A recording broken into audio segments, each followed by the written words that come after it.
All right, we're going to get started in 3, 2, 1. Mike Polano. Yeah. Welcome to the Hive, episode 10. 10. Oh wow, you're that far along. I'm that far along. It took you. There was 9 people before me. 9 people, yes. You actually had to hit me on Instagram to remind me that I didn't invite you yet. How many times have you been on my podcast? Twice? At least. No, twice. Twice? Twice. Yeah, I'm just. All right, so you're halfway there. I mean, I have 100. I don't know. What do we have? Like 300 something episodes. You've been on twice. I guess I should be honored that you got me on. I got you on early. I wanted to get you on earlier, but I don't think of you very much, so I We know that's not true. Yeah, I know. If you saw our text messages, you would know that. Do me a favor, stop sending me the naked pictures, okay? Why? Take them, you gotta send them. Your wife's pregnant, so you're trying to get it wherever you can. I know. Too much. So how far along is your wife, by the way?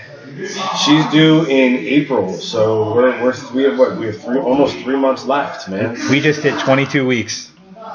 22, so I'm halfway. I'm halfway. My wife's last week May, first week June. We're a little bit ahead of you. Yeah, you're a little bit ahead. Not much. I'm actually way the fuck ahead of you because I have a son already. So, are you having a boy or a girl? Do you know? I'm a boy. Yes, that's right. Chalupa Batman. Nice. Yeah. That's very good. That's good. I'm going to go a little bit more of the traditional route. It's going to be. Brian. No, I already have a Brian. I'm not going to do. Brian? My son's name's Brian. I'm not going to do the George Foreman. We'll name them all George. Or we did have an interesting one. We had a kid in my kids program when I was teaching kids classes in Asbury Park. Mm-hmm. His name was Seven, and he had 6 brothers and sisters. They weren't 1 through 6. No, she got sick of naming them after 3, so it's 4, 5, 6, and 7. Yes. That's just not. I don't even have to comment on it any longer. Just you understand exactly what's going on there. It's hard. I gotta be honest with you. It's really hard to name. We cannot come up with a name. At first, I was with Brian Jr. It was a no-brainer. He had to be Brian. It was just we just knew. It was one of those ones we both were in agreement. Oh, he's Brian Michael Wright II. It has to be. Just has to. There was no other alternative. We were playing around with names. It just didn't feel right. Yeah. And then this one, Reed Philip Wright is going to be his name, and Reed is my dad's middle name. And that's another one. We both. I like the name Reed. I actually was thinking about that. Yo, you want to hear a dirty one? So this is grimy. So. We're talking about our children's names. Well, check this. This is grimy, though. The naming thing gets weird. So we were actually contemplating, besides Brian, we were going to do Brian, but there was this chance that we were going to name him Dylan. So my wife's sister gets pregnant. She stole the name. Stole the name. Wow, that happens all the time. I can't believe how many people I talk to that are like pissed, and I'm like, what's wrong? And they're like, oh, my sister and my brother stole the name. I'm like, what are you talking about? And I didn't know it was an issue, and then we had it, and I was like, whatever. The one thing, you and I, we're having kids later in life. Yeah. We, both of us, you and me both, are 2 of those guys that most of the people we know would have never thought this day ever would have come. Ever. Yeah. Ever. And married on top of it. Yeah, I always. We're both married. Both, you know? But I always said I would. Listen, I come from as you, I think, right? A broken family. Yeah. I last of 5. I'm an only child. Well, I'm not an only child. I do have a half brother and a half sister, but my parents only produced me together. My dad has 2 other kids. Yeah, so I grew up with that nonsense, and I didn't want to go down that road, so I waited. And I don't. You hit record? Yeah, I hit record, and my battery's good too, unlike someone else I know. Yeah. But that just happens. It does. Yeah. The amateur's more professional sometimes. I don't know. I tell you what, man, everybody makes a mistake. That's the one time.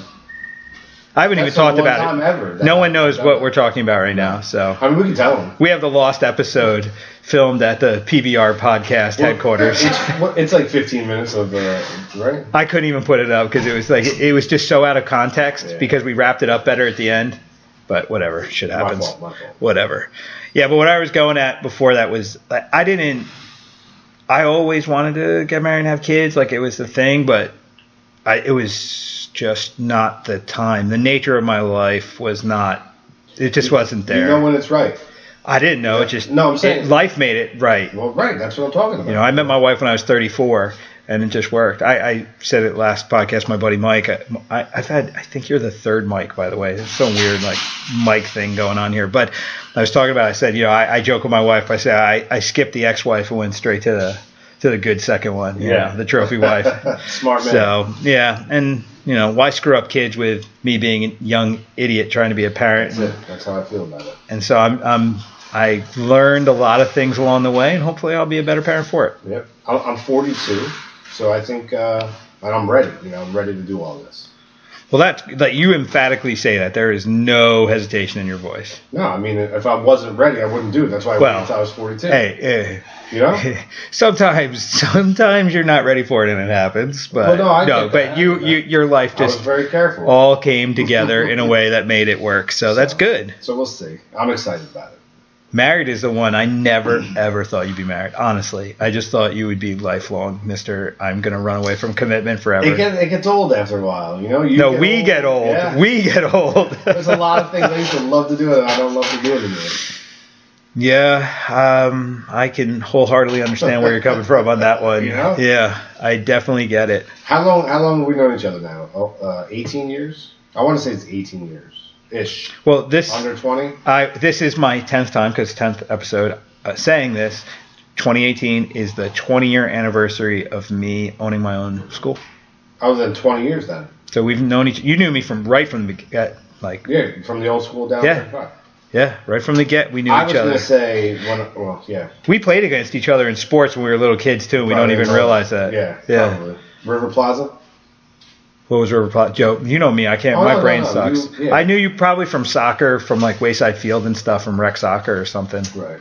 Yeah. Because you grew up in town, but you went to private school. Well, I went to Ocean School through 5th, and then I went to St. Mary's at Deal, and then I went to CBA. Right. So you went to Ocean the whole time, right? Yep. Yeah. Is your whole family from Ocean? We are. Yeah. All 5 of us. Yeah, I'm the last. So we go from. Are you the youngest kid? Yeah. That's what the last means. Yeah, I understand. That's why I'm verifying. I'm like, holy shit, you're the last of 5. If I was in your friend's family, my name would be 5. Damn. Yeah, that's the 5. And triplets on top of it. The middle ones are triplets. And they're all girls, right? No, 2 girls and a boy. Okay. See, I don't know. I know you, but I know nothing about you. This is awful. The triplets are twins. I have taken so much damage over the years that my memory is so skewed. And it's really funny, though. I've taken a lot of damage. I can't ride roller coasters, but my memory's not bad. But I have taught so many people, it is really hard to straighten it out. Do you find that you'll remember and can recall, the day we met 20 years ago, but you can't recall like yesterday's conversation? That is me in a nutshell. Yeah, me too. Do you attribute that to age, or do you attribute that to sports injuries? I'm pretty sure I have CTE. Yeah, me too, man. Me too. I definitely, no, I'm not kidding. I went to iPlay with my son about 2 weeks ago, and we went on this like boat thing that went up and down, and I got off, and my son's like, let's go again, and I said, I don't think I can. Yeah. I didn't feel right. And then he goes, let's go on the merry-go-round. I can't fucking speak, long day. And we get on it, and we're going around, and I'm like, man, I'm really not feeling good. And then he wanted to go on this stupid thing that spins, and he broke me down. And I went on it. I had a headache for 3 days. Yeah. I was irritable as fuck for like 48 hours. I'm normally irritable, so you can imagine me. Extra irritable really sucks. I was a complete dick for like 48 hours. And I totally attribute it to that. And I even know if I go to Great Adventure or something, go on a ride, I'm 2 rides and I'm done. I can't do it anymore. My head's shot. I hear you. I was at the dinner with my sister, and I turned to her and I made a comment. And I don't remember what the comment was. It doesn't matter. And she looked me dead in the eye and she goes, are you seriously asking me that again? And I said, well, when did I ask you? She's like, you asked me that. This is the 3rd time you asked me tonight. You asked me that 5 minutes ago, and I was like, I've always attributed it to, like, I think back, I played football my entire life, and hockey, and then kickboxing and stuff. The hockey probably did it for you. Well, the hockey and the football. I look back at football, and my father started me early so I could play with my brother. So I started playing Pop Warner at like 6 years old. Yeah. Which was like, there's no reason you should be playing contact sports at 6 years old. Well, my father was drafted by the Giants. My father's a lifelong football player. My father went to the Cotton Bowl. He was on the first Notre Dame team to win a bowl game. But wait, my dad's like big time football. My father told me he would not let me play football until high school. Yeah. Because he had a lot of physical problems later in life, and his doctors were, look, everything you have wrong with you happened before you graduated college. So my father just said, I don't want you to play football until you go to high school where you're more physically mature. Because my dad started playing when he was like 6, 7 years old. Yeah, so, and I look back at those times, and it's not even, I don't think it's the collisions in the game per se, specifically at that age, because you're not really moving that fast. Definitely towards high school, it did pay toll, but what I really attribute it to is I remember what we used to do in practice and before the games with our heads, like to get, and I look back on it, I'm like, what idiots, like to get excited, like you would headbutt one another, and you would go down the line, and you would headbutt every single player, and everybody would be going nuts, and you're trying to get pumped up for the game. Like this is what they taught you to do. And I remember before the game started having an unbelievable headache, and what we were essentially doing was giving ourselves concussions. Yes, before we played the game. And if you look at brain trauma, it's not the big collision that's the problem. It's the little ones, because you get the swelling in your brain. You know? And then you think about all the other things you've done to yourself and forget it. It's sad, right? But it's funny. My father didn't want me to play football, and then look at the career I've had. I go into a sport where literally I block with my face for 20 years. You probably take less than you would have doing a contact sport like football. No, my problem was the majority of my sparring was with big gloves. Oh, yeah, boxing, right? And I was sparring with big guys because I come from a K1 generation. I was 185 pounds, and there was no way to make money at 185. So I'm fighting guys way above my weight class, and I'm sparring with monsters. Remember Fish? Yeah. That dude, he was 250 pounds.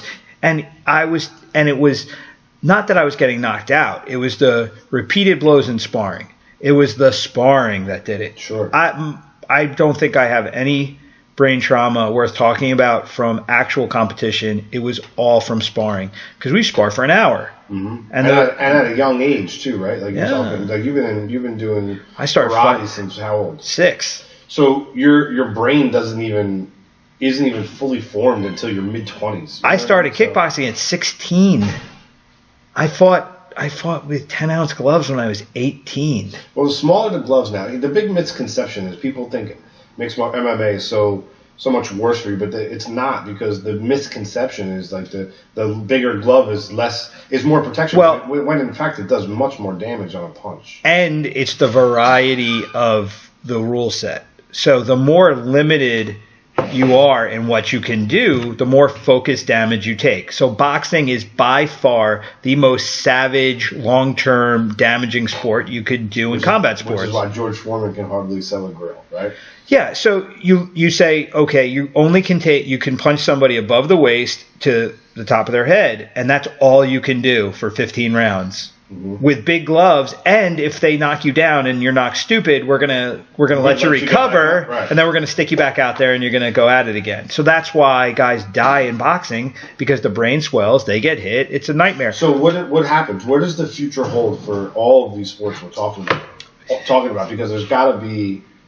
I really wish we had a camera so people could see the mistake you just made. My fault. I saved it though. That was good. That was good. Without even breaking. So your brain's not that bad. You broke the fourth wall. Oh, I broke the fourth wall. Stop it. So I talk about this all the time. I think the NFL is dying, and I think the NFL is dying too. It's dying for a lot of reasons. It's dying from the ground up, and it's dying because of technology. Those are my two. I honestly think that the biggest challenge for sports is the money side of it. I think is the worst part of it. I honestly think that when an athlete of the pay grade that you see in these professional sports screws up at any level, the amount of negativity thrown at them is from all these people that are, middle class, never going to see money like that, and they're just waiting for them to fuck up, and the money's just going to get bigger because the sports are gigantic. They are, but and the fair play aspect of it that keeps getting enforced, which means these people are just going to get more and more money, more and more exposure, and now you've got all the social media, you've got more access to these athletes and their lives and their comings and goings than any other time. And I think people are happy to have the access, but the access is also being used against them in a lot of ways. So I think just from a social perspective, these athletes are just so vulnerable now. So unless there's some cultural shift where we accept their lifestyles differently, I don't that's going to be a huge problem for them. I don't disagree with that, but I don't know if that's one of the major contributing factors to. What's up, buddy? See you later. A contributing factor to why it's dying. Like, right? So you and I both just said. And here's what I mean from like the ground up grassroots dying from a grassroots movement. You and I both are having children. You have a son already, and we both just said. We're not letting our kids play football. You know what I mean? So the more kids that stop playing football and move to other sports, right off the bat, that's going to decrease all of those athletes that normally would have played this. But then if you take the entire other flip side and look at technology, so the ratings in the NFL, and take away the whole kneeling scandal with Colin Kaepernick this year, how it really hurt the ratings. But the ratings are down dramatically in the NFL. Why are they down? People want... Honestly, the hard part is I don't know if we can really get an honest answer because there are so many agendas at play. Because you've got the political agenda where people that are going to say, oh, it's because of the kneeling. And then you've got the people that have the brain trauma. I mean, people have taken this brain trauma mantle really far. Sure. That movie came out with Will Smith, and media has a huge effect on what people are going to do, and that's why parents watch that movie and they're like, little Brian, you're not playing football. But then there's a huge portion of the population that is like, fine, don't go and play football, leave the money for me. If you have winning, losing, and that kind of money attached to it, there will always be a talent pool for it. It's just always going to be that way because but it may not be. There's a talent pool that plays in the NHL or in the NBA too, but they're not nearly as popular of a sport. You know what I mean? So my point being, like, NFL right now is king, but it is dying, and it will eventually not be king anymore. And another reason that do you really think it won't be king? I do, because who's going to pass it? Soccer. I mean, globally. I want to get to my initial point that I was trying to make is that the other. Aside from grassroots, the other end of the spectrum is technology is destroying the game. And it's destroying the game for many reasons. Number one, a whole conversation we can have is not the point I want to make, is about the equipment. Like, I think the equipment is a problem. But what I'm talking about is people don't watch television anymore. No. They don't watch television. Like you and I could probably name 20 shows that when you were a kid, you probably still know what time or channel that they were on. If you missed it, you missed it. You had to wait until the reruns in the middle of the summer. Yeah. So me and my brothers and sisters on Thursday nights at 7:00 would all pile in front of the TV and watch the Muppet Show. I don't want to throw you off, but I'll throw you a funny one. Do you remember the FX channel when it first came on cable? Yeah. My favorite time of year was the week between Christmas and New Year's.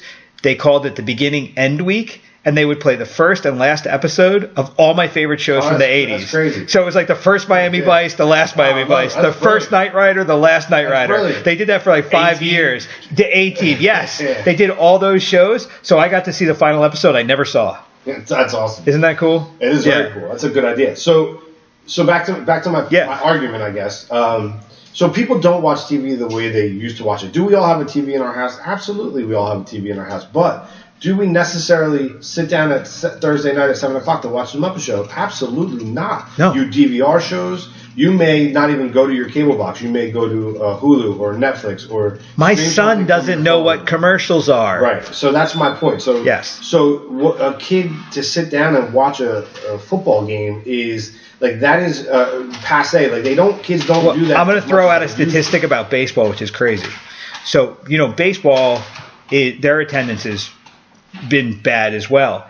And they did a survey, and everyone said the game's getting too long. Mm-hmm. The funny part about it is the games have actually been getting shorter every year for the last 5 years, but the audience has been complaining more and more and more.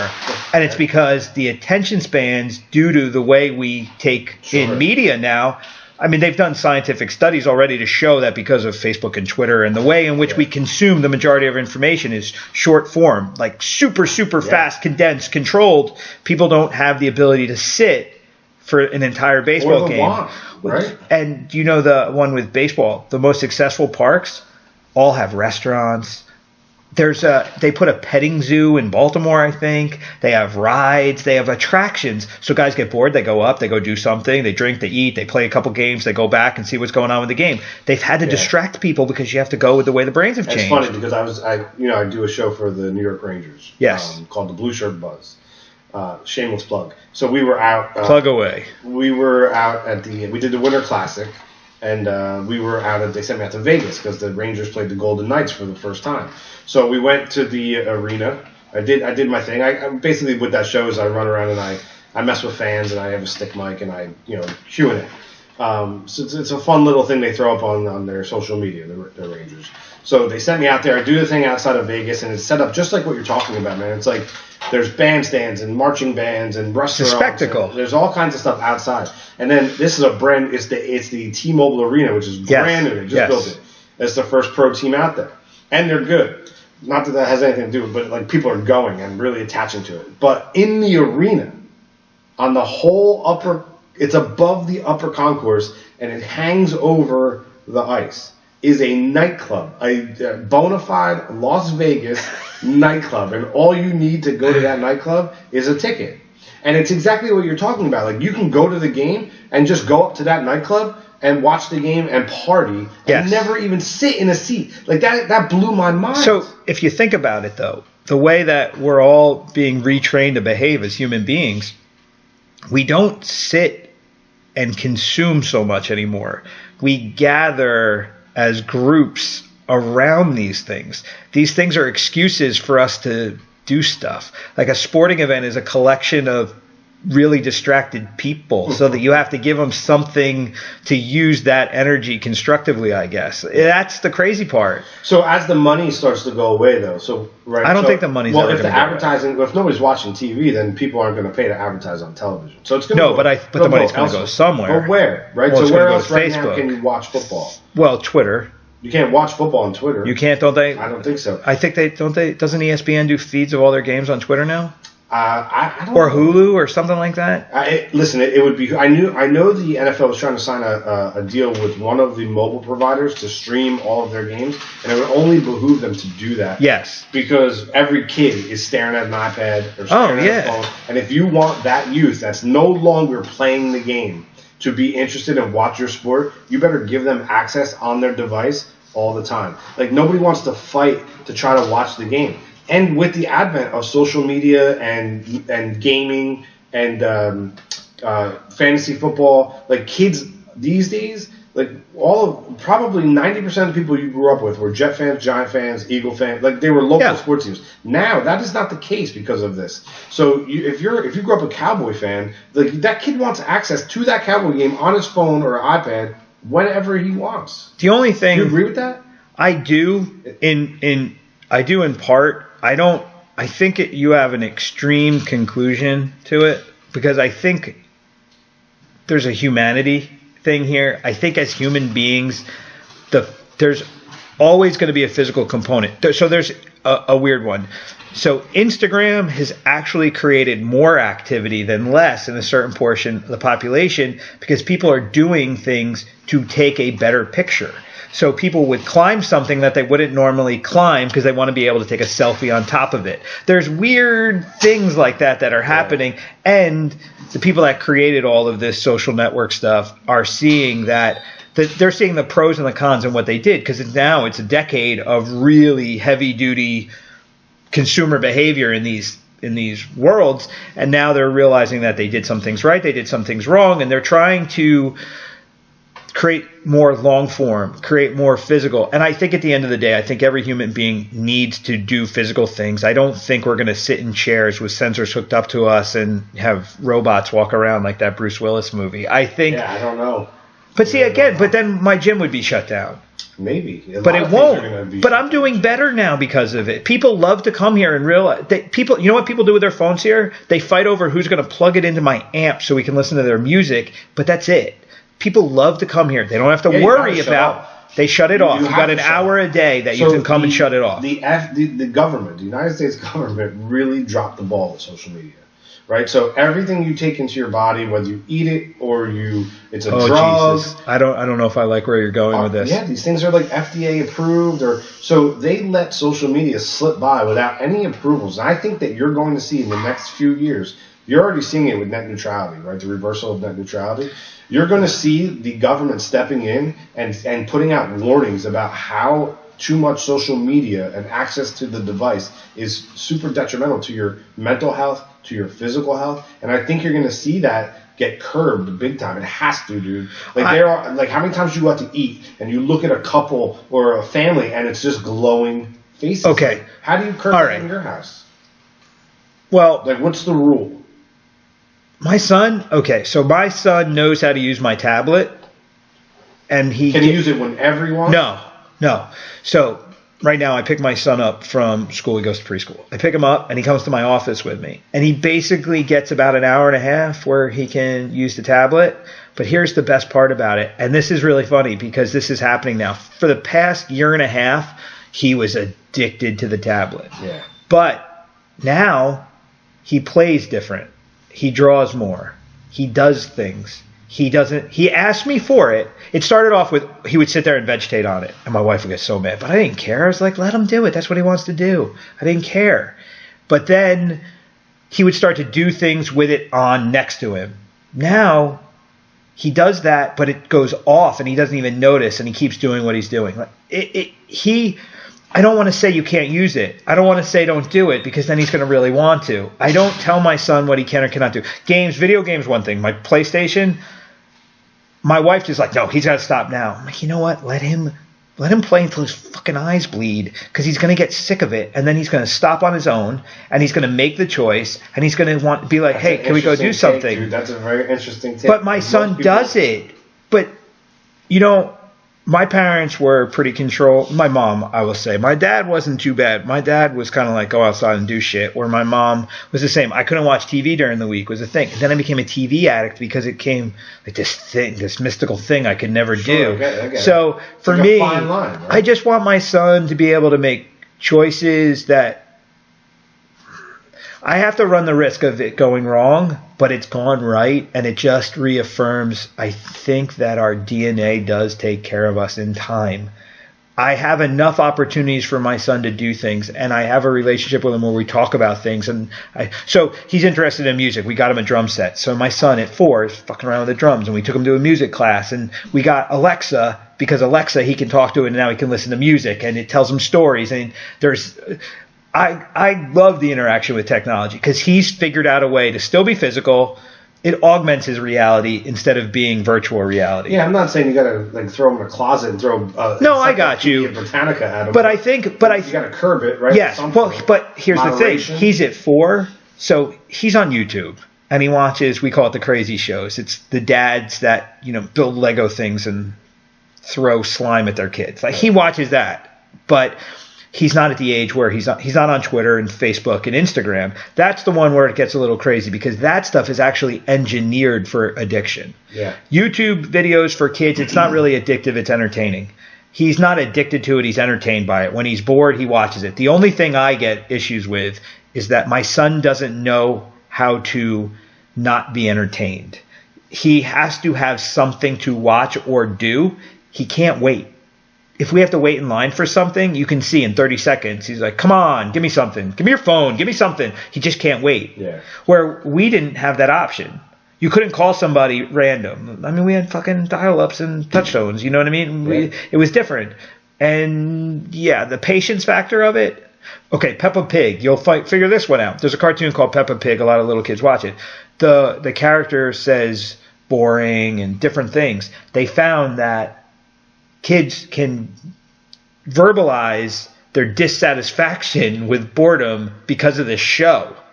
And so they get very aggressive about it because Mommy Pig, I'm bored or something. And so like my kid would get aggressive and say stuff like that. I'm like, oh, what did you just say? He's like, well, Peppa Pig says it. So there's these weird cultural things that happen, whatever. But I take a little bit of a libertarian point of view with it with my son. I want him to have the freedom to make his own choices. I want him to figure it out. And my wife and I, we go back and forth with it. I find that the more I let him do, the more he figures out. And if he figures it out for himself, the better we are long term. So that's just the way I look at it with kids. You know, you figure it out for yourself. But as parents, we got to figure it out. I was saying it the other night with somebody too. As parents, it's funny. Do you think you're like, okay, you come from a broken home. Do you think they did it on purpose? Broke the home? Or yeah, they got divorced clearly on purpose. No, but do you think they did the things they did, and where you had struggles in life because of it? We all do that, go through those things. Mm-hmm. Do you think the struggles that you have, they did that on purpose? I don't understand the question. I think parents do the best they can with what they've got, and I don't think they fuck us up on purpose. No, of course not. So when it comes to this stuff with our kids, it's one of these ones we kind of have to feel our way through it, and we do the best we can with it, and there's no real definitive answer. It is what it is. Our kids are unique. They're going to do what they do. You can overprotect them, underprotect them. Who the fuck knows what we're supposed to do? We do the best we can. That's a good point. You know, and I think that the more you let your kid do, the stronger they actually become. Because if we shield them, if you limit them too much, they don't have the skills to cope. And then when they really are alone, they don't know what to do. Like, yeah, you still don't want a wild animal. No.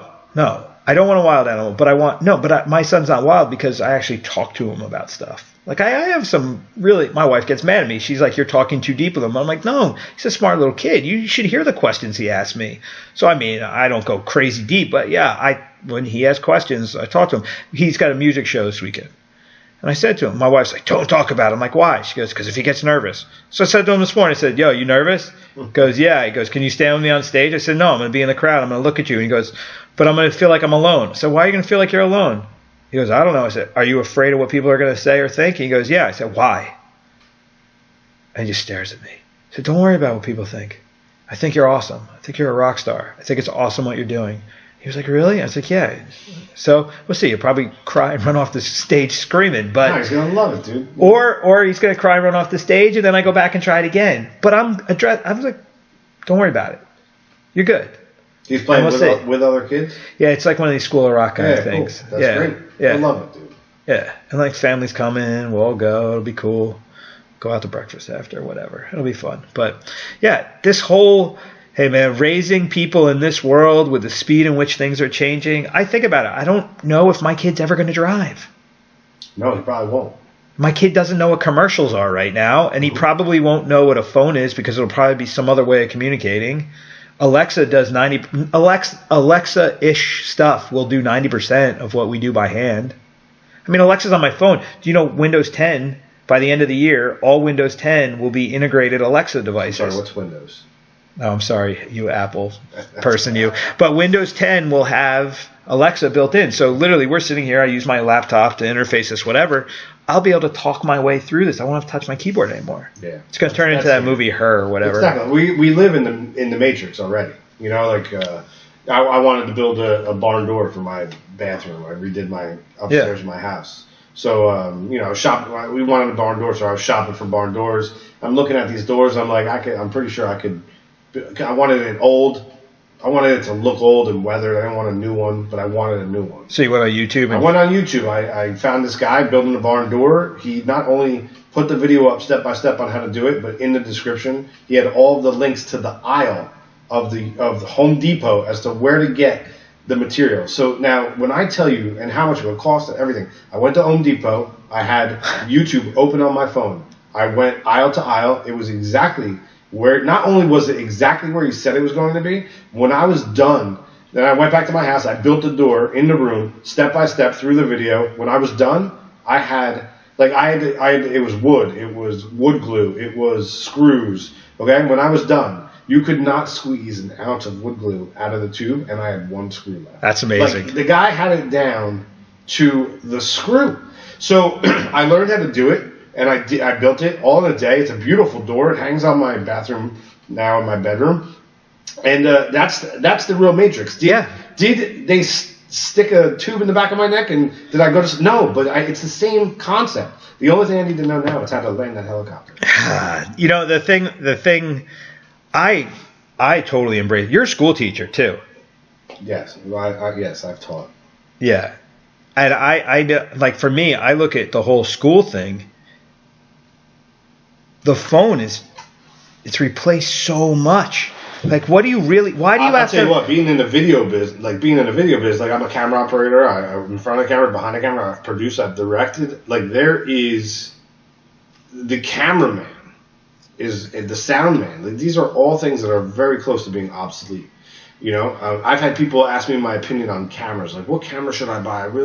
I'm getting into this, and my answer is always do not ever buy a camera. The second you buy that camera, it is obsolete. Like it's like buying a car. Yeah. Right? Like there's certain things like sound equipment. Like sound equipment kind of stays the same, right? There's not really a lot of the technology gets smaller and easier to use, but it doesn't really get obsolete the way like a camera does. Like what you're carrying on your phone right now is a depending on what phone you have. But if you have anything of the newer ilk of a smartphone, you have you can shoot in 4K. But what about just information, let alone the tools that it gives you? Why do you have to memorize anything when you can use your phone? I hear you, man. That's so the world collapses. I don't know how I got anywhere as a kid before GPS. Like, I don't know. How did I get to my friend's house when I was a kid? So I have my other business, and we have gifts we deliver in the summer. And I remember delivering gifts in the 90s, and I had a map. A map. I delivered flowers in high school. Yeah. I had a map. We were talking about advertising for my business. So for the gym business, in 1998, you took an ad out in the phone book. The phone book. Yeah. My son doesn't know what a phone book is. Obsolete. Think about it. I grew up with an Encyclopedia Britannica. Yeah. Everybody had that. I had it too. Everybody's book report was the same, man, right? It all came out of that same book. And now it all comes off Wikipedia. Well.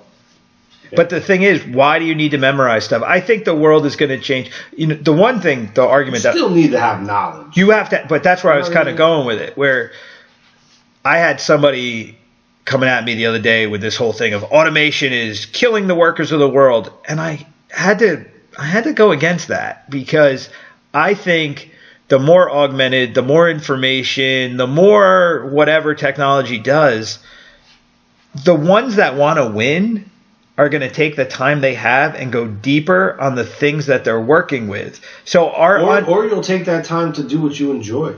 You know what I'm saying? No, but that's the consumer. It's going to give. But the winners are. Do you know we made more billionaires in 2017 than any other time in the history of the world? It was something like every 18 minutes somebody made $1 billion. And it's because there's new technology. So before Rockefeller made it off of steel, there are people making massive amounts of money by arbitraging what's going on in the world due to time management. They're getting time back because they don't have to do the things that the people before them did. So instead of wasting that time, taking selfies on top of the Eiffel Tower, they're going deeper into the things they still have to do. So they're learning customer behavior. They're learning consumer behavior, basically, and then working the market to their benefit. So if you're an entrepreneur, if you're aggressive in the market and you care about succeeding in whatever it is you do, you have more time to do that now. Why do you think sports are getting better? These guys have more tools now. They're getting bigger, faster, stronger, not just because of vitamin S. They're getting stronger because technology is allowing them to micromanage their bodies in ways that no other generation has. It's also destroying the game, though. So it's a catch. I talk about this a lot. I didn't watch boxing. It's really funny. I barely watched boxing for about 10 years. Then I watched the Mayweather-McGregor fight. But I watched the undercard as well. And I couldn't believe how many guys were not boxing as much and relying on physicality, their speed, their power, their explosion instead of their skill. And I was like, wow, strength and conditioning has really dumbed boxing down. And then I look at kickboxing in a lot of ways. I think around between 2000 and 2005, there has been a shift in a lot of sports where conditioning has really taken over. But that's why I like MMA, because MMA, you have to have the best conditioning in the world. Plus, you have to have a creativity in your fighting style that the other sports have fallen off of. K1 in the 90s, I hate being the guy talking about the golden days. I don't think there's any better time than we've got right now. No, but I don't look at a single year of my life better than the year I'm living right now. I think this is the best time to be a human being ever in every way possible. No argument for me on that. You can't make me think there was anything ever better than what we've got right now in any way, shape, or form.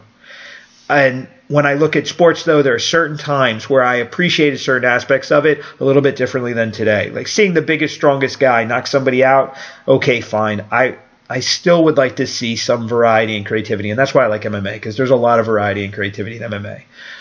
When MMA first came out, you saw it was all jiu-jitsu, and then there was a lot of wrestling, and then there was boxing and wrestling, and then there was Muay Thai and boxing and wrestling, and you can see who was what. And now you can't figure out who anybody is. Everybody's got their own thing, and that's what's so cool about it. It's still a personalized sport, and that's when you talk about the future. I've never seen a time in history ever where creativity was not celebrated. Have you? No, I mean, in some way, shape, or form. But why? What? Who said it's not being celebrated? I'm not. I'm saying that it's going to continue. Human beings are going to continue to physically be creative and evolve in sport. So when you say the NFL, and you can say combat sports, and when people talk about this, that, the other thing, I mean, people are always going to take a risk to make money, and there's always going to be a pool of people that want to watch you take that risk. Yeah, I don't disagree with that. I think it's changing though, and I don't think for 1 second. Well, here's MMA is a perfect example. Like the UFC, we've watched it birthed and grown to how big it is now, maybe to one of the top 3 sports in the world. Right? That it was nothing in our lifetime. Right? I don't know if the viewership we can really say that. Well, would you put it before or after NASCAR? Right? Like so-called NASCAR. Okay, but what's it? Gaming, like the competitive gaming. I think that's the number 2 watched sport in the world right now. Well, I mean, now you have to say, well, what's a sport, right? Like, is gaming a sport? I don't know. It's more like Takes skill. Well, that's a whole other argument for something else. But I mean, they're not athletes, right? But just in terms of overall global viewership, MMA is definitely on the rise. It's a big business, but at the same time, the UFC sold for $4.5 billion, and I think the New York Giants are worth more than that. What I was getting at though is it's like we've watched it grow to what it is, and we're watching crazy short amount of time. Short amount of time, and then you're watching, like you're saying, the gamers. Not that I call it a sport, but it's definitely a sports entertainment. You're on some levels, so now the pro teams have the pro teams like I think NBA or WNBA just announced that there's going to be a Knicks version, a Nerds Knicks, right? Like they're not called that, but they should be, where they're going to be New York Knicks, but they travel and they play the NBA game as a team in competitions. So that is going to be a thing, and we're going to see that. And people, what people love? They love to, like kids now, they love to watch that. People like to watch people play games, which blows my mind. But I'm getting off what I wanted to say. Like Rome will fall. You know what I mean? The Ming Dynasty will crumble.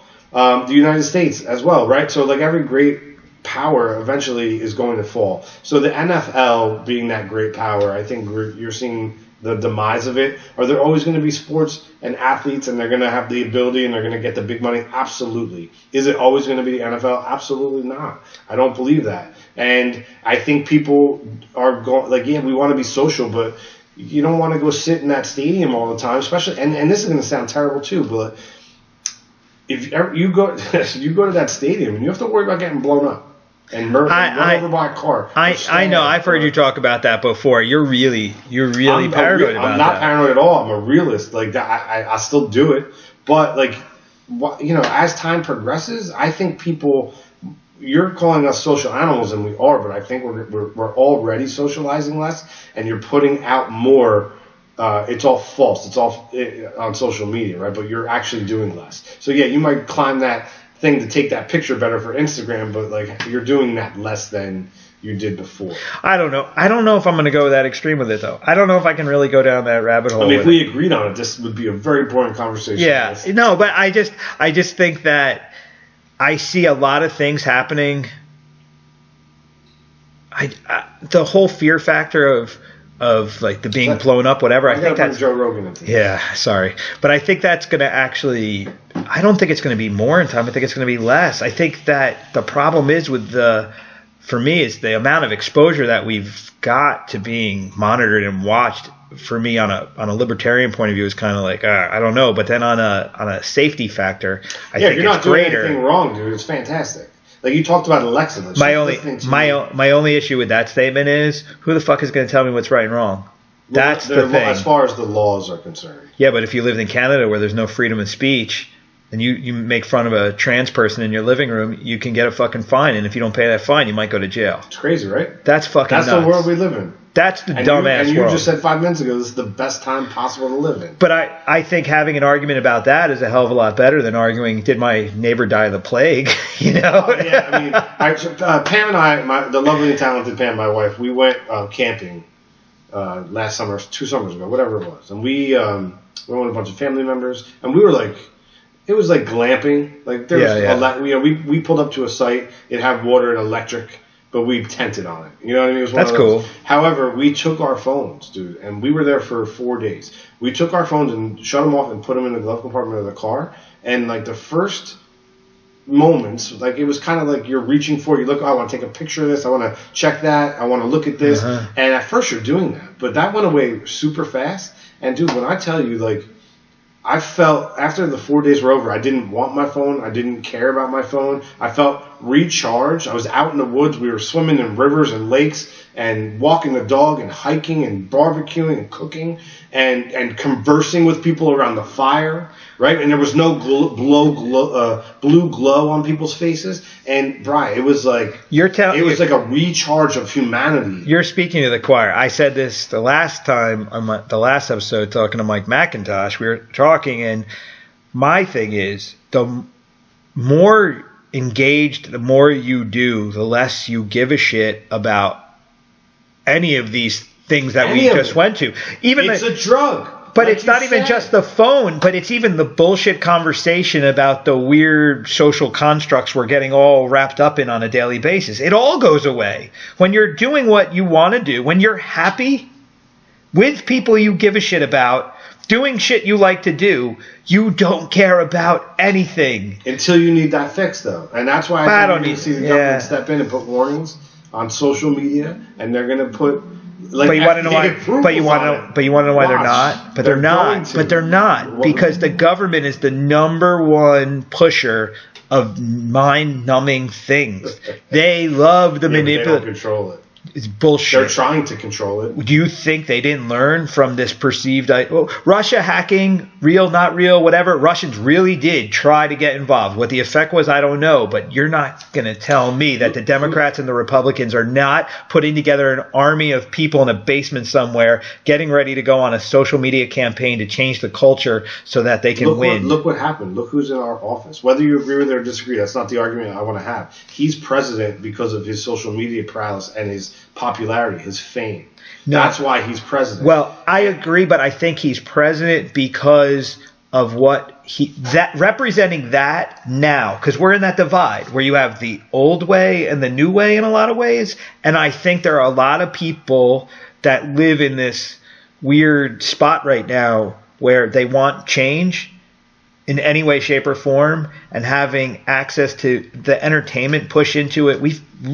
I don't know if any group of people that are of voting age have come up with so much information and so much entertainment as what's going on now. Well, this is the problem, and this is why I disagree with what you're saying. Like, I don't think for 1 second that the government is happy about social media. It does nothing. Well, because it didn't figure it out yet. Well, it gives people the ability to organize. No, but they figured out so fast. I disagree with you, and I think that. Are you familiar with net neutrality and the reversal of it? Yes. Why do you think that just happened, dude? Because look what just happened in the last 5 to 10 years in our political agenda. Like, our president is Donald Trump. Marches, all these things. The government cannot hide anything.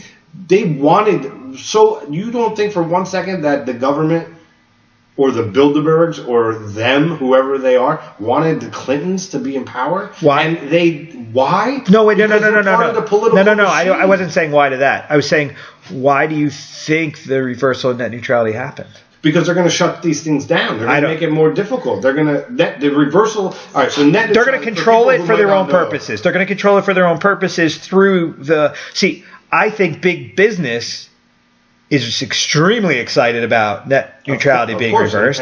But here's the thing. Media, business, government, all together. Right, that's what I'm saying. You're talking about the same thing. No, absolutely. But that's why I think the government sees the potential there for more control due to all of this. It's more control. That's my point. But so listen, neutral or not neutral, I think they're going to be fucking trying to brainwash us anyway. Some shit goes down, and the people of America are like, F this. We need to unite. We need to march. Everybody get out in your cities and shut shit down. The best way to do that, bar none, is social media. Well, now what the government can do because of the reversal of net neutrality is they can go, this happened. They're going to mobilize. You know what? Let's just shut down Facebook. Let's just shut down Twitter. But the government's not in control of that. The companies are in control of it now. We just said that the businesses and the governments, they're in bed together, dude. So yeah, Donald Trump picks up the phone and obviously it doesn't go down like this, but Donald Trump picks up the phone and he calls Zuckerberg and he's like, yo, you got to throttle it down. We need to throttle it down. Or it calls up Comcast or all the providers, right? Because it wouldn't be Zuckerberg. He's the end product. It would be the feeds to it, right?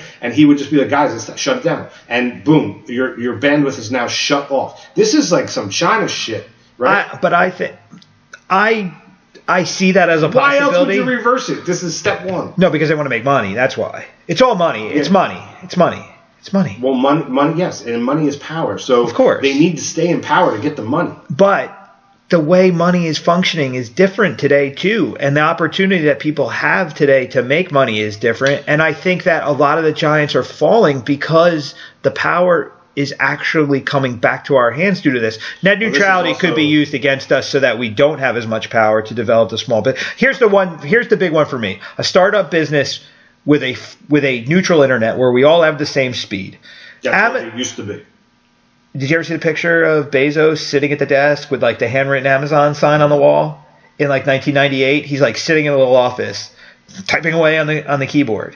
That guy won't happen again. And that's where I have the problem, because when it was neutral and he could just freely go and start something and create an audience around it and turn it into a movement, fine. But now he is the control factor. And if he sees someone else doing what he did, he'll just pay more money to get faster speeds than that guy. Well, there's things happening around that. But I think that's all going to break up, though, over time. I think the market always corrects itself. To go into this a little deeper into this conversation, so I've been immersed in cryptocurrencies. And crypto, just the whole technology behind it, right? So what you're seeing is, these cryptocurrencies all have a different use, right? So like Bitcoin being a store of value, it was initially created to be. I made a lot of money, by the way, over Christmas. Yeah, me too. So there's all different ones that do different things, right? And what this is doing is it's going to bring the power back to the 99% and take it out of the hands of the one, which is terrifying them. So be sure that something's coming down from the government. However, you can't stop something that nobody owns, right? So I think that's the brilliance of Bitcoin specifically. Satoshi Nakamoto, who's the name of whoever created Bitcoin. Like, Bitcoin isn't owned by anybody. You can't shut down something that nobody operates at. The only way to shut down Bitcoin is to turn off the internet. Now, with that being said, that's another reason I think you're seeing net neutrality being reversed and overturned, because the government knows damn well that if people start flowing their money into the cryptocurrencies, the government no longer has control over that. Well, how can we control it? Well, we can shut the internet off. However, there are also cryptocurrencies out there such as Substratum, which you should Google right now if you're checking this out. Substratum is a blockchain technology that if you run the app on your computer, and the more people that run it, the stronger it becomes. It's a decentralized internet. Well, right? You can't shut down the internet. So this is where I really think you're right. We're living in a revolutionary time where you're seeing the 99% are overthrowing the one, and that shit's happening right now. And in our lifetime, in our kids' lifetime, you're going to see a huge change. And I don't know necessarily if it's peaceful or if it's good, but you're going to see the fall, like the NFL's falling. You're going to see a change in society. I'm personally, so I have the gym, but I have a retail clothing business, and I've been involved in clothing companies from the get in my life, and I'm seeing changes that I cannot believe. Lord & Taylor's headquarters in New York City was sold to WeWork. Lord & Taylor's on its way out. Well, Sears just closed all their bricks and mortars dead. Wait. But here's something I want you to think about and a lot of people don't think about. So Macy's, they're dying. Macy's, I don't know if Macy's has 2 years left in them as a company. They don't. But wait, who goes out of business when Macy's goes out? Ralph Lauren. Tommy Hilfiger. Good. Calvin Klein. Good. Why, though? But why? There'll be another. No, but why? Well, why? They don't have a place to sell their clothes. You got it. They lose it. They lose $1 billion. No, these companies are completely tied into these people, and they lose $1 billion in sales overnight. They lose $1 billion overnight. You can't recover from that. It's archaic. It's passe. So it's dead. I've got a guy. Well, check this. I got a guy here, Frank. His roommate in college used to be a big guy at Puma. He left Puma and he started a company called Greats. He sells shoes. Greats, Greats. If you want good shoes, check it out. He went to the factories in Italy and he started making dress sneakers.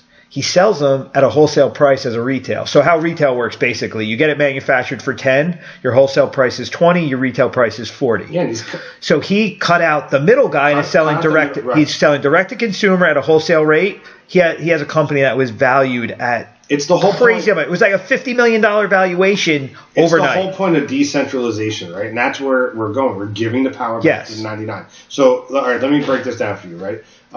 Uber is the largest transportation company on the planet, or taxi company. That doesn't own a fucking car. Own a car. Amazon is the largest retailer on the planet. They don't have one store. Airbnb is the largest hotel. Hotel chain, right?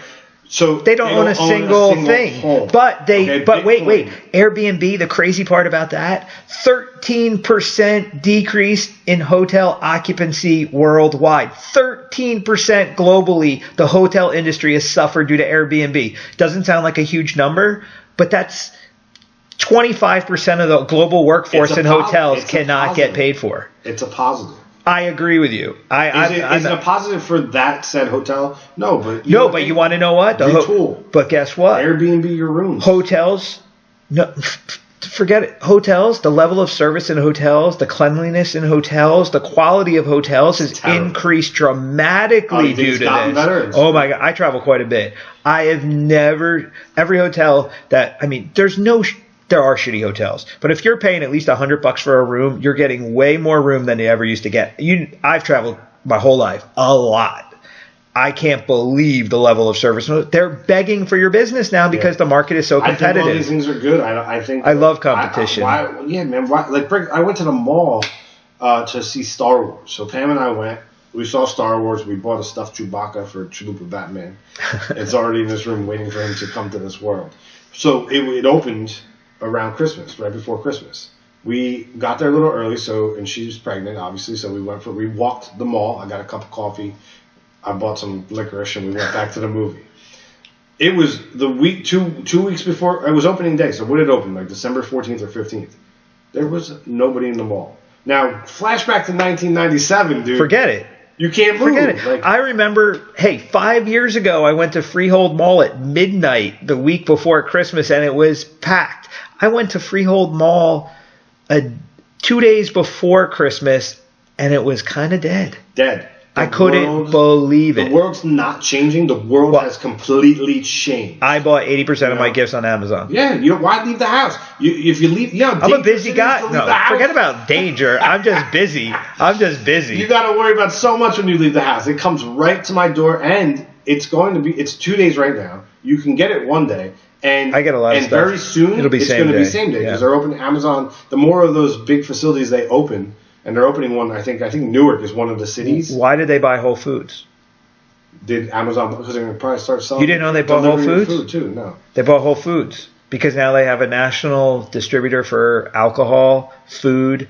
They have centralized hubs in every town. Now, here's another interesting thing about Amazon. Amazon, and I don't know what they're going to do, but they just filed 4 patents for cryptocurrencies and 4 domain names, and I don't know what they are. So people are speculating now. So I don't know if they're going to open an exchange or if they are going to have get their own money.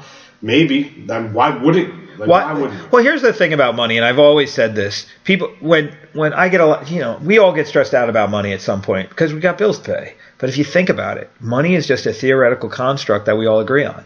Well, that's why people argue Bitcoin. and they try to argue that it's nothing, magical internet money, I'd look at Okay, so that piece of paper with green ink, piece of paper with green ink, what is that? What's the value of that? I mean, the value of that is what we all agree the value of it is. Correct. So what if we all agree that money means nothing? Right. And so you're finding other ways to barter now. So why would it? So there was a rumor, and it made a lot of sense. They were saying that, I think it was Bitcoin Cash or Litecoin, whatever, that Facebook was going to make that the official currency of Facebook. So if you wanted advertising, you would have to use that. It was a pure bullshit rumor, but it made a lot of sense. Why would you not create your own currency? Well, Zuckerberg's deeply looking into. He's going to create his own. But if you're or buy one, he's going to do one or the other. But if you're a global organization that's having to figure out money globally in a fluctuating marketplace, why not just come up with some other way of value to barter? There's no reason not to. We have, and it's here. But I'm just just saying, going anywhere. It's changing. Yeah. It's going to change.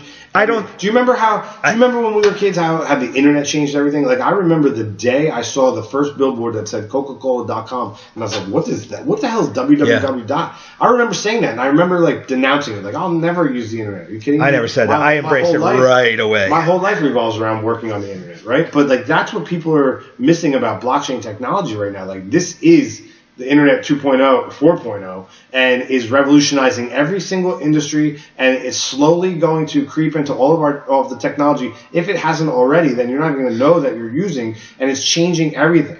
See, the one thing for me with all this, everything we talk about, I really do. You could go negative or you can go positive on all these discussions. I think that there is more positive in humanity than negative, and I think I'm seeing the more people are getting involved, the better direction. You know, you have all these people that, you know, you could say blockchain is the devil, and then you can say that the government's the devil and da-da-da. But I think at the end of the day, the more power people get, the better things are going to be, the more good things are going to happen than bad. I talk to some people that they act like this whole internet revolution, it's the downfall of society. And we were even talking about, oh, it's fucking up our kids. I don't think anybody's getting fucked up over it. We've always been fucked up, you know, but it's just messed up in a different way. It's always the same challenges. It's just different arenas. But the only thing about the world now is the level of communication we're able to have. And I think that is the really big aspect of it. The differences are not so different anymore because we all have the ability to communicate on so many levels, to identify with so many things, and there's so much information. Information is the leveling of the playing field. Yeah, I don't disagree with that. I think like I said, I built the door from the Matrix, right, to YouTube. But that's not my argument. I love that. No, I'm not saying it's an argument. Problem, like, I think the social media part is the...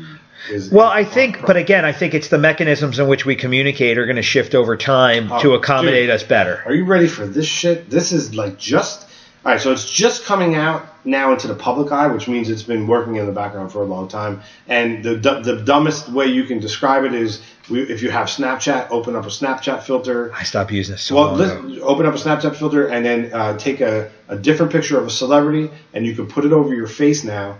And now you can talk, and it will meld and move. It's not great yet because it's on Snapchat, but now it's like almost perfected outside of that. So I can pretend to be you online. So there's a big problem happening right now, and there was a big news article yesterday in the news. Somebody did a really good one of, I think it was a Kim Kardashian. So the girl, like, it's so good that you can't tell it's not Kim Kardashian. So she's doing the voice and she's doing the impersonation. So now you can't trust anything. You can't trust anything. So where do you go from this now? What's the law going to be like? Who's going to, like, you fake being the president of the United States, and it's so good nobody could tell the difference, and you hack into some kind of email and you fool another country and then you start a war. Like, these things are, and that's like an extreme view, but like, I can understand that. How about you and your job, right?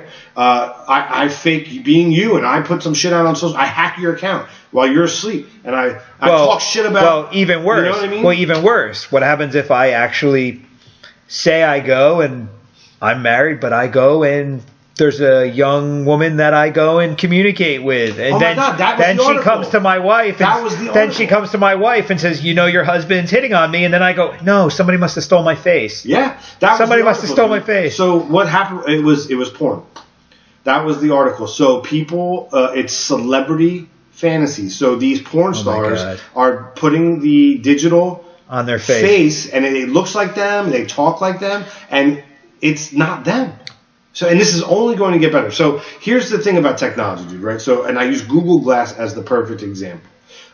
So Google Glass came out, and it was a failure. People didn't like it. It was clunky. Yeah, but that technology's scary. Well, here's the thing. That comes off the market. Don't think for 1 second that they're not still working on perfecting They're that. gonna give us contact lenses. Next time it comes out, it's going to be a contact lens. It's going to be in your eye, and everybody's going to use it. And you and I are going to be sitting here having a conversation. But while we're talking, I'm going to be Googling and researching and watching and studying. How is that going to affect a one-on-one conversation? Well, the only reason that you don't have that now is because of things like driving. But once you take driving out of our hands and you're just sitting in a vehicle without controlling it, and it doesn't matter if you're distracted. How about this? How about Carl? Carl has a fight and he's got the contacts in, right? And can you fight with contacts? I don't believe you're allowed to wear contacts. What if you wear glasses? No, you can't wear contacts because if they come out, you. All right, so forget. Say you're football. It's a football game. Let's just use fighting, right? If you're blind, he's I don't think he's got contacts in, and it's giving him stats on the person as he's like a video game. Yeah, I got you. Like that shit's coming. That would matter. That would matter in football. It would matter everywhere. How about like in the workplace? How about like in a classroom taking a test? Being a doctor, there's positives and negatives. Yes, but it's going to change the entire world. Well, that's that's the augmented reality. That's not augmented reality. That's reality with additional information. Well, it's augmented reality. It's not virtual reality. You're not living in a bubble. You're still physically out there doing stuff with technology influencing your actions. That's augmented reality, and that's where the direction we're going. That's just it's scary. I'm not fighting the technology. What I'm fighting is the humanity, right? Like you and I sitting here having a conversation. If we had those lenses in, we wouldn't be having. We'd be talking. You know the funny part about it though is look at how much our bodies reject things. I mean, even when I take these headphones off at the end, my ears aren't right. Go to you look at a computer screen too long and things are weird. Like I don't know if physically we'll be able to handle this 100% immersion into a technical world. But we have to take but you have to take drugs to not reject the things that they put in us. That's not necessarily true. So nanotechnology, right? So they're that's the shit that gets a little freaky is the nano stuff. So you can have so there's an app. I don't know if people notice, but if you have an iPhone and you updated your iPhone, there's now a health app. You probably slid it all the way to some folder and hid it, right? You don't use it, but that's going to play a big part in our society in time to come. So when you're going to take a pill. It's smaller than a pill. It's going to be actually injected into your bloodstream, right? It'll be a nano. You won't be able to see it unless it's under a microscope, but it will have the power of that, more of the power than that laptop that is on your desk right now. And it'll have the ability to transmit via Wi-Fi or Bluetooth or whatever.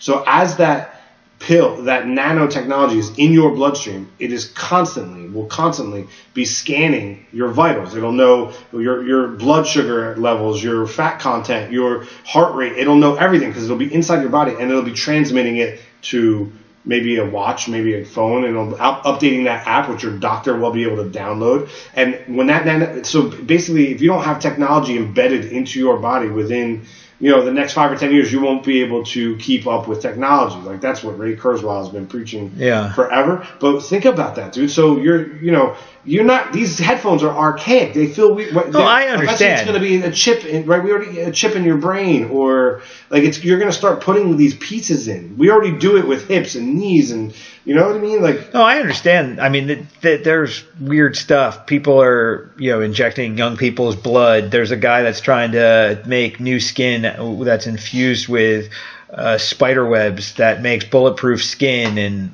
today on it's CNN, crazy. Today on CNN.com, they cloned the first primate. They successfully, yes, and it's now like 1 year old. Like as we sit here talk and breathe. Well, the thing that I think scientists will end up killing us off in the end if we go too far. But I don't think. I just think it's funny though. The more you can get into the weird like sci-fi aspect of it, kind of like that. But at the end of the day, I don't feel less human from all this. I feel like I have more opportunities to be human.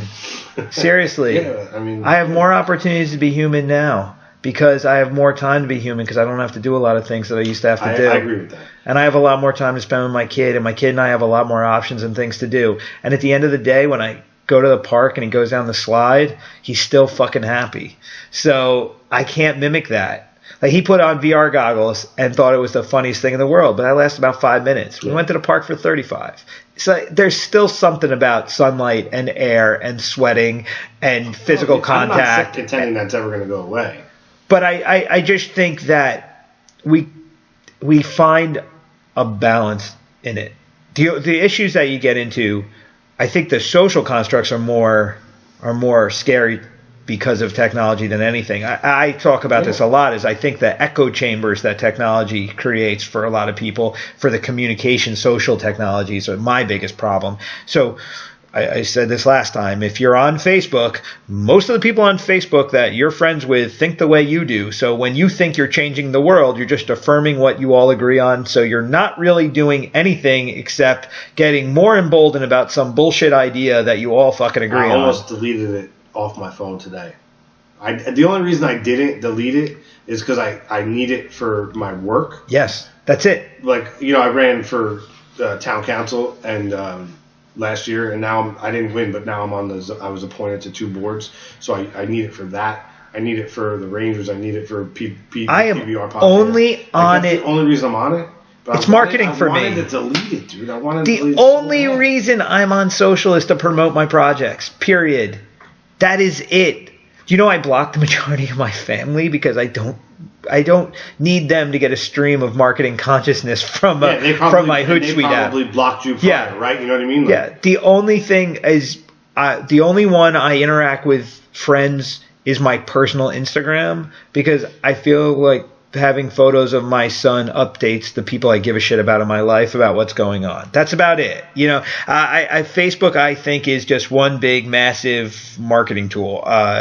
Twitter is just a shitstorm of nonsense. But again, I have a friend on my Facebook page who is extremely left.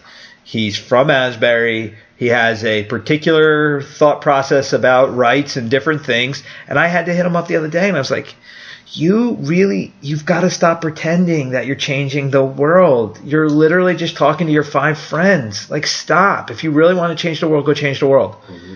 That's where social makes you think you're standing up for something that you're not really standing up for, because you're standing up in a very small room that nobody's paying attention to.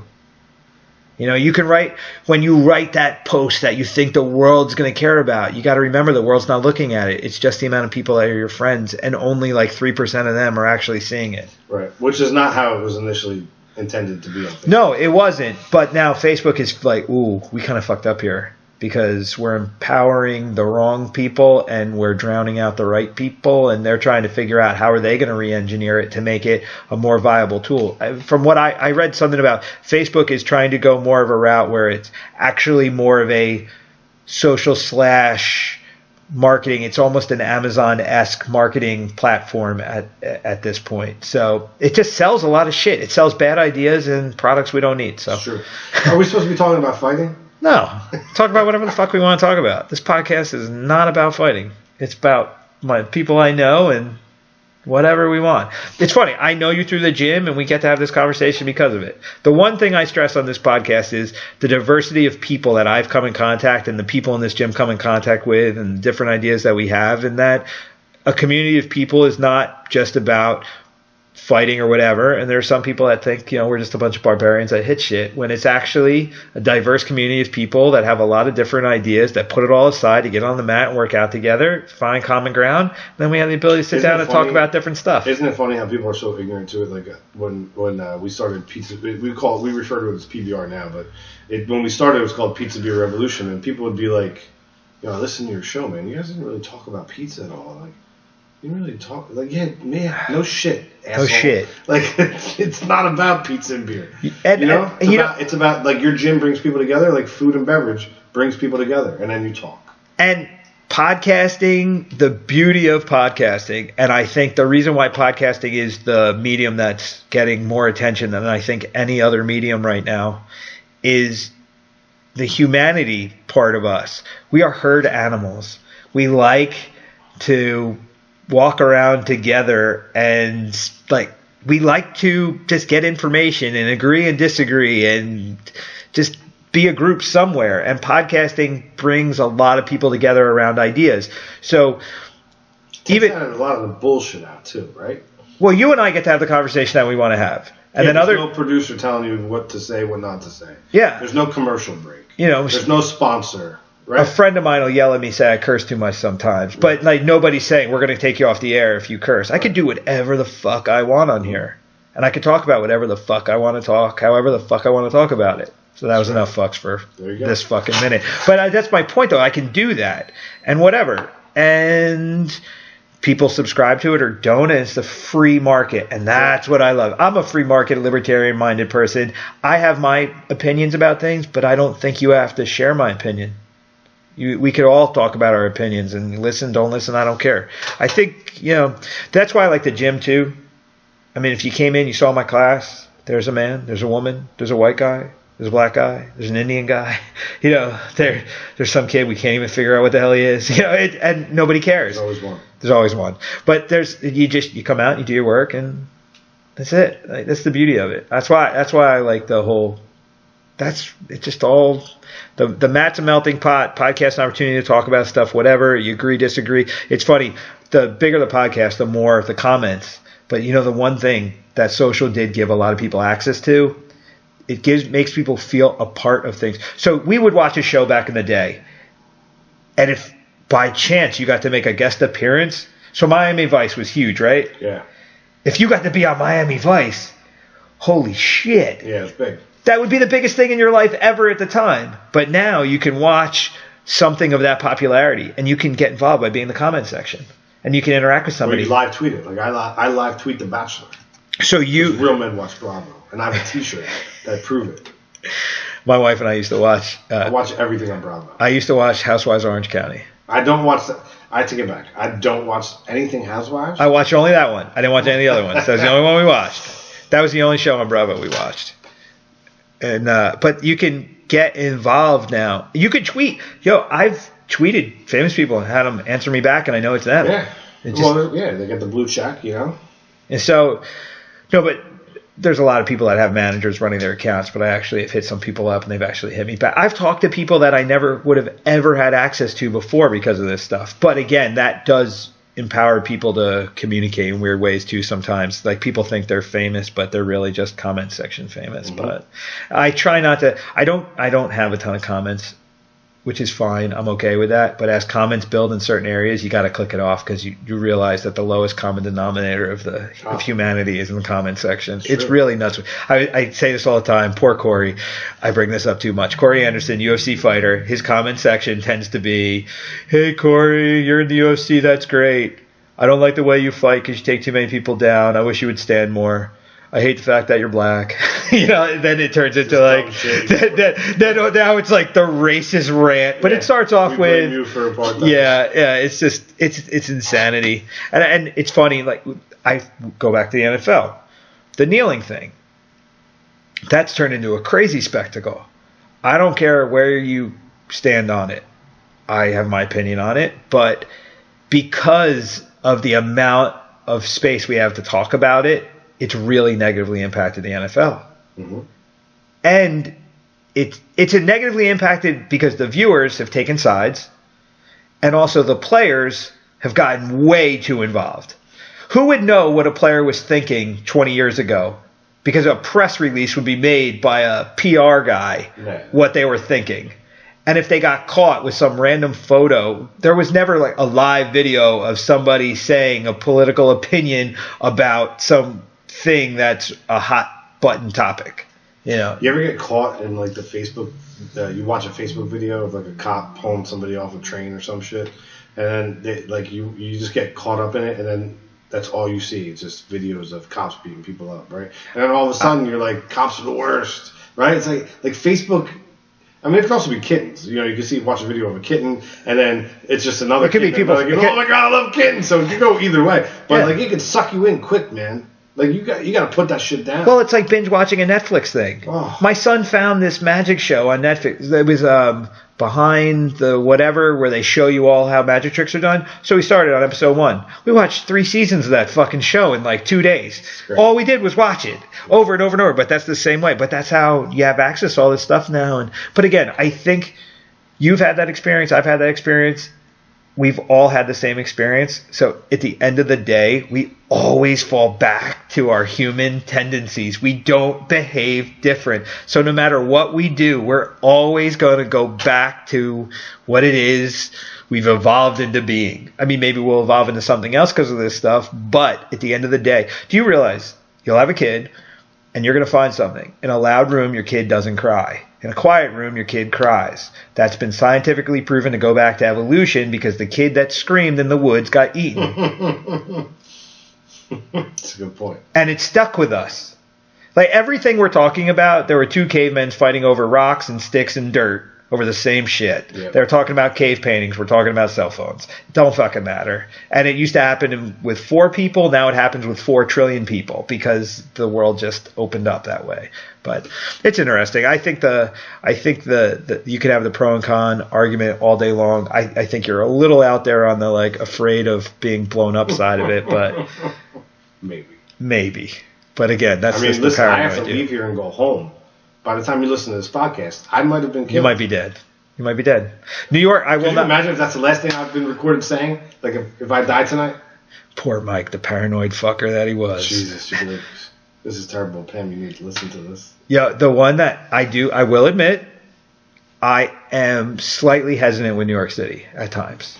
I mean, they have to change the sidewalk structure because of people running people over with cars. Come on, man. Like, for real. And I'm the crazy one? Yeah, I went to Saint-Tropez with Carl for a fight, and then not long after in Nice, they had that guy in the truck and the guns and shit. It's not even about guns. It's just about crazy bastards, and everybody's mad. It's not everybody though, but that's a particular group of people that are mad consistently, and you don't know what they're gonna do, But the school one scares the fuck out of me because my kid's gonna be going to school next year, and that scares the fuck out of me because I can't do anything about that. You can't.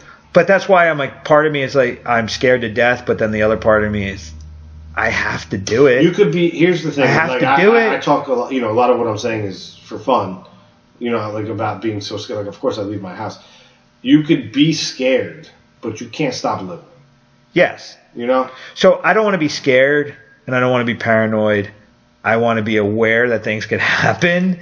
I don't walk around in fear about anything. Except snakes. I fucking hate snakes. But it is what it is, man. Like there's certain things you can't control. I can't control the guy who might randomly run me over. I mean, what am I going to do? I can't stop it.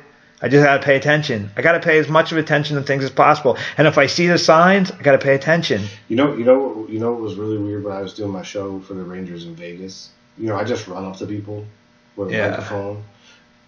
I was really nervous on how that was going to be received after the shooting. Yeah. Yeah. Yeah. Because I'm just a dude. That's so disgusting. Like, that was so horrible. Yeah. That was so horrible. But, people didn't receive it any differently. I mean, I think I've been doing that show since 2012, and people definitely are more, like, on edge when I approach them than they used to be. But I don't think it's because they're afraid the microphone's going to explode. I think they're afraid of where it's going to show up and what you're going to ask them. Maybe it's a little bit of all of that, right? I mean, There's so much weird shit on the internet with people posting stuff. Did you see that movie, The Comedian? No. Robert De Niro? He's a comedian on stage, and some guy has a social media thing where they go and they try and provoke comics. And he got provoked, and he hits the guy, and then he has to go to jail for 30 days. That's interesting. I think a lot of people, that's the one, to me, the bottom feeders in the world right now are the ones that do dumb shit like that are trying to provoke to become famous so they don't have to get a job. I had somebody made a comment once about fighters, and it's a true statement. I'm sorry, guys. This is the truth. When you walk into a gym that has a lot of fighters, you tend to find that 1% of them are actually going to do something, and the rest of them are late 20s, early 30s, and they just don't want to get a job. So they chase this the thing about MMA is it's a much more is tangible the word? It just you can touch that dream a lot easier than the NBA, the NFL, or anything. That's a machine. I agree with that. With MMA, like you can come out of nowhere. Ngannou fought 4 fights in the UFC and then got a heavyweight title shot. He was a homeless guy in Paris not long ago. Yeah. You can be a homeless guy to being on a pay-per-view. You can be Conor McGregor. Conor McGregor. That's going to change though.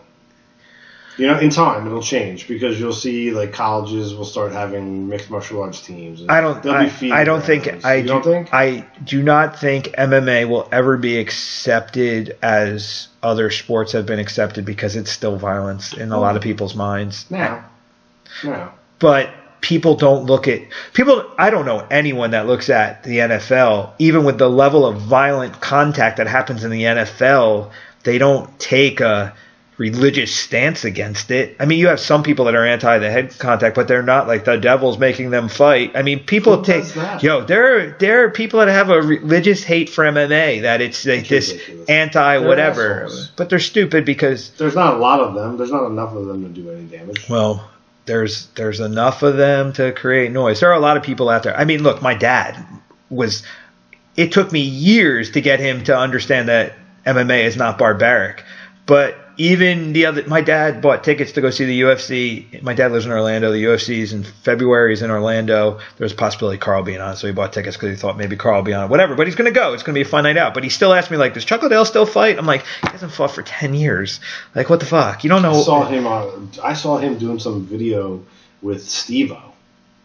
Well, he's hurting now. He needs money. Well, he's running around with Steve-O. But these guys, there are a lot of people that have misconceptions about the sport being violent. But at the same time, because of the pedestrian aspect of the sport, where pretty much anybody has an opportunity to kind of flirt with the idea of getting in it, you can go and fight anywhere in the country.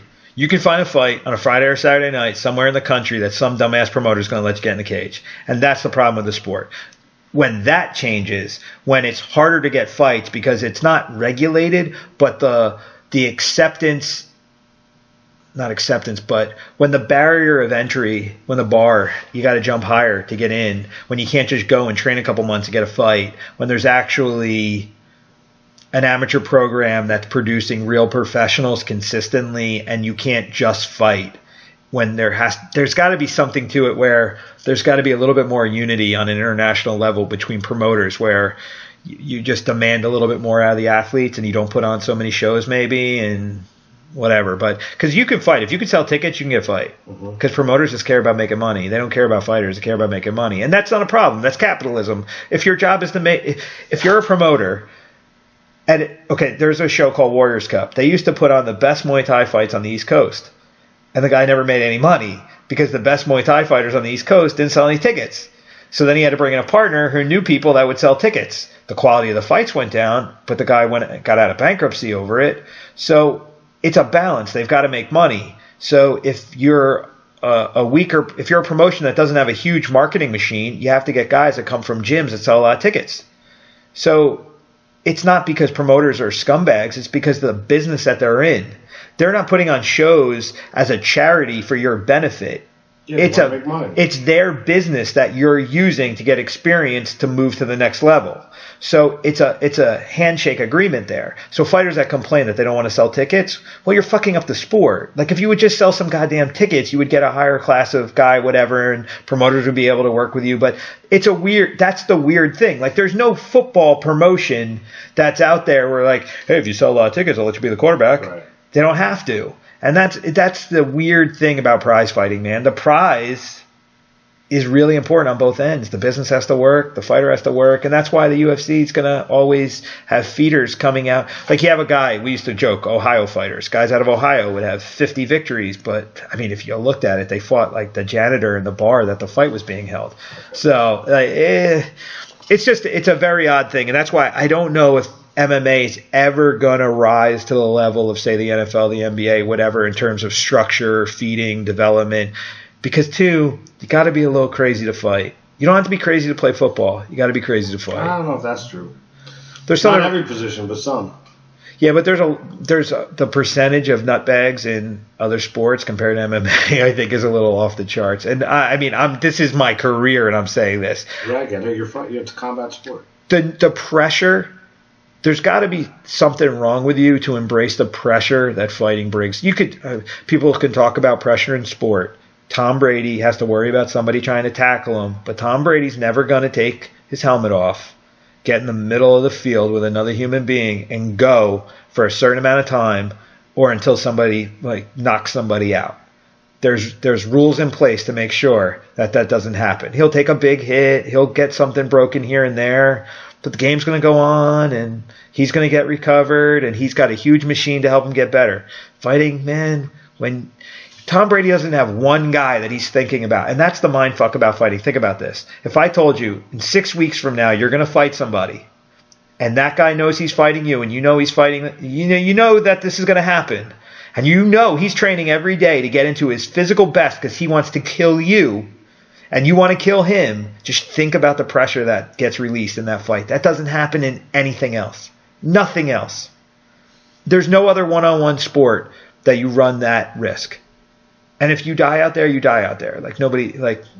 Shit happens. He punches a hole in your head. There's no rule to stop him from trying to kill you. You know? Yeah. There's a referee to pull you off. It's true. But there's nobody going to stop. Francis Ngannou almost killed Alistair Overeem with an uppercut, and everybody applauded. And he got a big check for doing it.